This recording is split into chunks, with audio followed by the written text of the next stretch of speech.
안녕하십니까. 병사 지산입니다.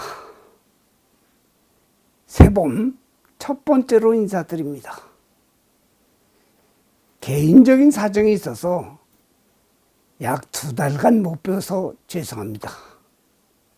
당분간 2개월 정도는 모자를 쓰고 진행하게 되었으니 구독자 여러분의 이해를 바랍니다. 몇 년 전 모 신문사의 논설위원 칼럼을 보니까 새해 비는 소원에 대해서는 내용이 생각납니다. 새해 첫날을 원단이라 하는데 단이란 한자를 보면 지평선 위에 떠오르는 해 모양과 같다고 합니다.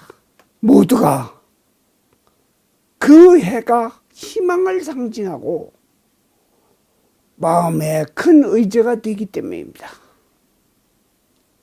사람은 제각각 다른 바람을 갖고 있지만 궁극적으로는 행복이라고 합니다. 중국에 이런 우화가 있다고 합니다. 지옥에 간 사내가 염라대왕 앞에 가서 그는 이런 조건이 이루어지지 않으면 다시 살려줘도 이승에 돌아가지 않겠다고 합니다. 그 조건은 고관의 아들로 태어나 많은 재산과 예쁜 아내와 백수를 누리며 잘난 자식을 두고 등등 그런 얘기들입니다.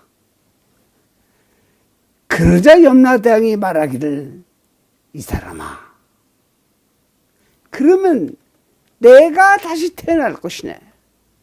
그러나 불자 시청자 여러분은 앞에서 말한 것과 같은 거창한 소원보다 작은 바람을 이룰 것을 부처님 앞에 빌 것입니다.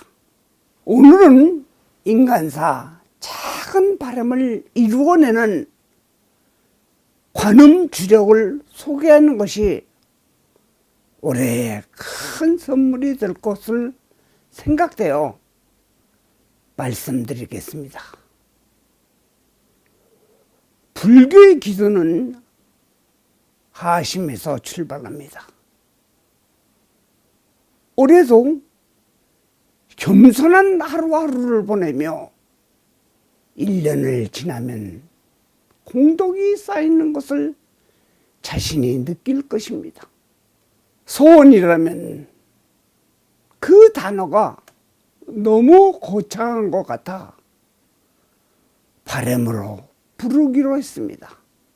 살다가 보면 꼭 이루어야 되어야 할 바람이 생깁니다. 도심에서 포교원 30년 하다가 보면 신도들이 기도에 대해서 묻는 경우가 참으로 많습니다. 저를 찾아와 묻는 경우 당사자는 매우 절박합니다. 그러나 스님인 소승은 갈등이 많아집니다. 그냥 좋다는 주력이나 경전을 읽거나 정근을 시켜도 전체적인 문제를 아우를 수 있고 별다른 소리도 안 들으려고 대중적인 방법을 이야기하게 됩니다. 물론 기도 당사자가 얼마나 혼신을 다하고 심신을 정갈하게 하는 데에 따라 그 결과가 있으나 신도들은 꼭 반드시 이루어져야 한다는 명제를 갖고 혼신을 다하고 정성을 다합니다. 기도에 대한 자신의 자세는 부연해서 말하는 것일 뿐 기도 당사자가 더 열심히 할 것입니다. 30여 년간 내담자를 만나온 저로서는 좀 더 확실한 기도법을 알려주어야 합니다. 점점 제가 나이가 들면서 반드시 이루어져야 할 기도를 이야기하게 됩니다. 그것은 많은 시간을 투자하는 것보다 짧은 시간이라도 임팩트한 기도를 이야기하게 됩니다. 관음 기도 중 사안별로 구체적으로 나눠진 관세음보살 42수 진언을 적극 추천합니다. 이제 이 기도법도 여러 사찰에서 하지만 합동으로 할 때는 같은 목표를 갖고 해야만 더욱 빛이 납니다. 그렇지 않고 다른 바람을 빌 때는 집이나 사찰에서 혼자 하는 것이 바람을 이룰 수 있습니다. 바람은 각각 다르기 때문에 혼자서 정갈한 자리에 앉아 108배를 하고 시작해도 됩니다. 약 20분간 혼신을 다해 이 진언을 정확한 발음으로 읽으십시오.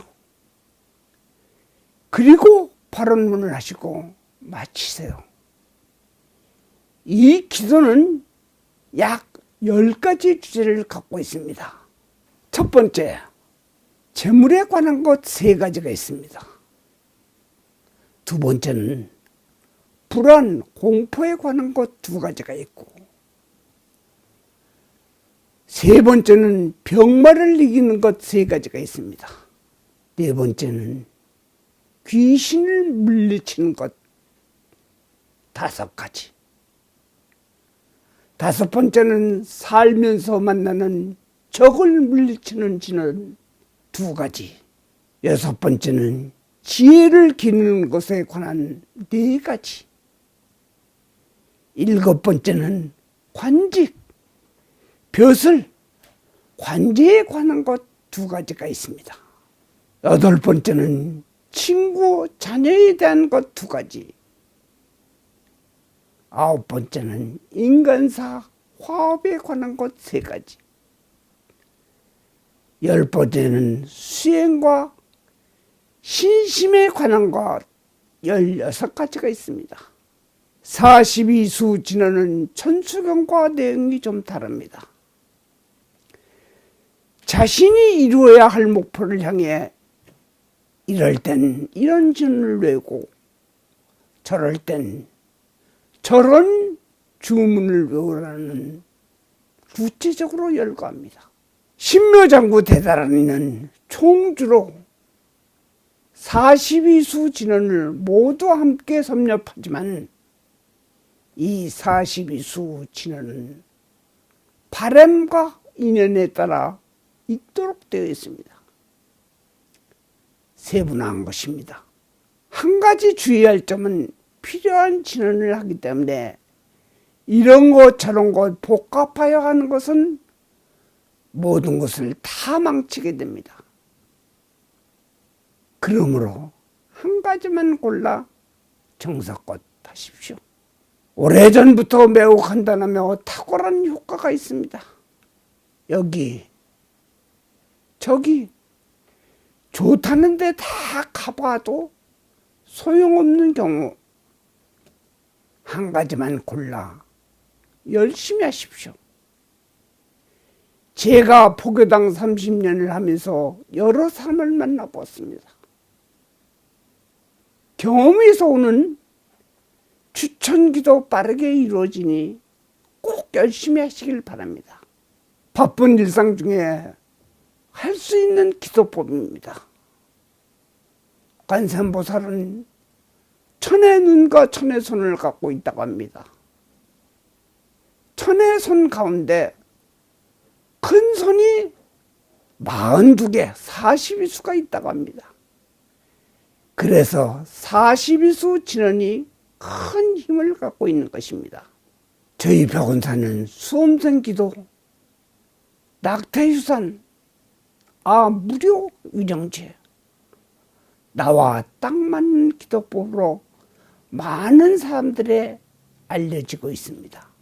그중 수험생 기도로 88%의 합격률을 보여 매스컴에 찬사를 보내 인터뷰를 몇 건 했는데 진행자가 비법이 무엇이냐고 묻는 것입니다. 그래서 저는 오행학습법 등을 이야기했으나 실은 무엇보다도 이 관세음보살 42수 진언 중 20번과 37번에 있는 보경수 진언을 108회 이상 합격 바람만 하기 전에 꼭 합독으로 하기로 했습니다.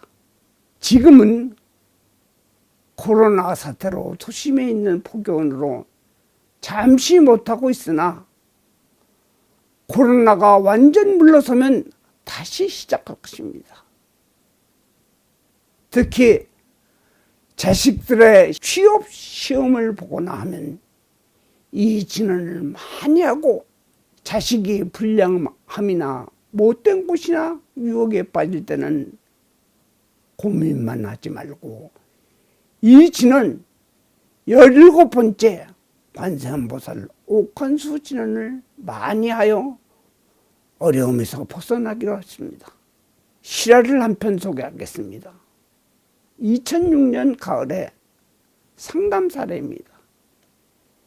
16세 때 집 나간 지 10년이나 되는 딸 아이의 생사를 몰라 주름살 가득한 눈물로 저를 찾아와 하소연하는 것입니다.